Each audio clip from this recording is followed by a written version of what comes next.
Hey there, Rednecks, Preppies, Redneck Preppies. It's me, the Redneck Preppy. How you doing today? Great. Good. Today we are going to cover an exciting topic, adhesives. Try and contain yourselves. At any rate, it probably won't come as a surprise to you that firearms recoil, and that recoil causes vibration, and that vibration in turn can cause things like screws and nuts to back out and perhaps even fall out. I'm sure there are many out there who can attest to the happy feeling when they realize that their scopes have come loose during a session at the range or out hunting because the screws holding it or its mount in place decided to back out. In an attempt to mitigate that failure, many gunnies use a Threadlocker, the most famous brand being Loctite. Now, just in case you don't know what a Threadlocker is, it's essentially adhesive that's put between two mating threads, a screw and the hole that it threads into, for example, and after curing basically prevents loosening, or at least it's supposed to. Threadlockers come in a variety of strengths and are generally categorized by color. The ones that most people would be familiar with are green being the strongest, followed by red and then blue. Now, most gunnies lean heavily on blue Threadlocker, which I have an example of here, which of course is in a white container with green writing on it, which is considered to be medium strength. In fact, when I go into my local gun store's repair and tool section, the only Threadlocker you can actually find is blue. And that's the problem. I would argue that blue Threadlocker is actually overkill for most use cases and may actually cause you problems down the road. But Redneck, I use blue Threadlocker all the time and have never experienced any issues. It holds and I've never had a screw come out as a result.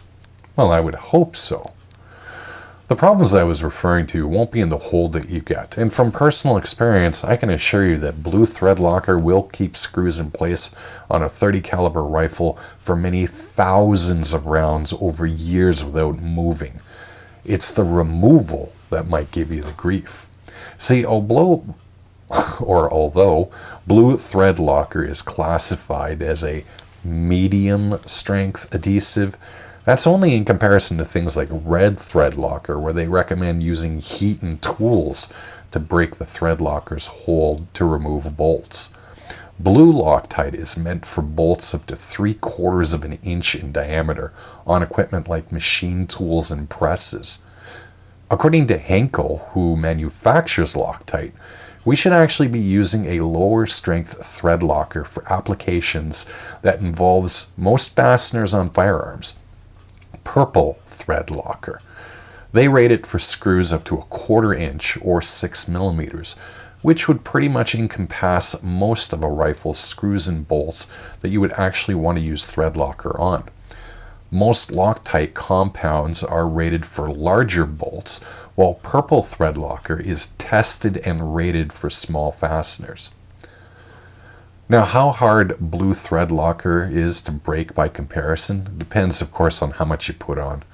Just like most people believe that using the strongest adhesive possible is the best policy, so too many believe in slathering on as much of it as they can.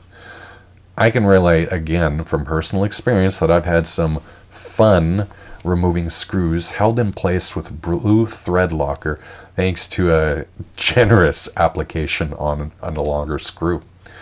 So yes, regardless of which Threadlocker you use, you don't need to coat the entire surface of the screw with the stuff.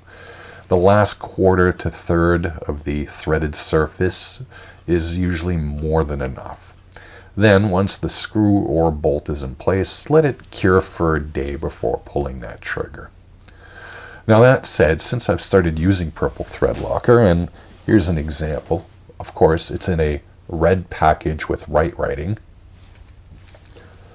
I've had no issues with screws and bolts backing themselves out of firearms.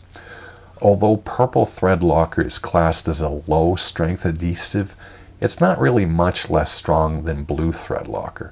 It's simply more appropriate for many of the screws that you would find on a rifle or would perhaps add on, such as a scope mount. Now, having said that, there is still a place for blue thread locker on rifles. When the castle nut on my AR-15 decided it was going to loosen one day and then refused to stay tight afterwards, I used blue thread locker to secure it. That's an appropriate use case for blue thread locker, and there are, of course, others.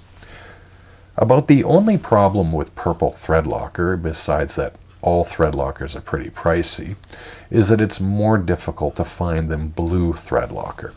I have to order it from Amazon when I need it, as I can't find any stores local to me that carry in stock.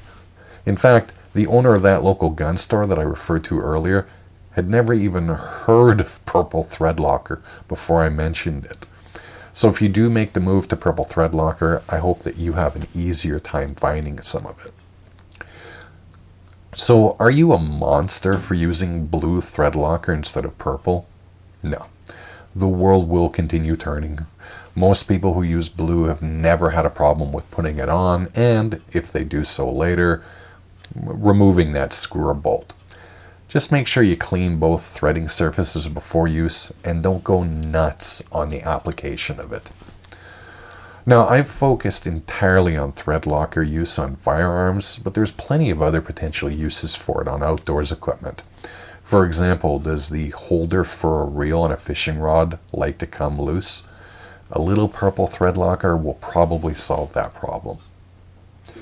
Anyway, I hope you enjoyed this brief discussion on the fascinating world of fastener adhesives. I know I had a hoot writing nearly 1,000 words on the topic. Who says YouTube isn't fun? At any rate, I hope you found today's video to be vaguely entertaining and mildly informative. As always, I hope none of your equipment gives you any problems requiring the use of overpriced fastener adhesives. Take care, and bye-bye.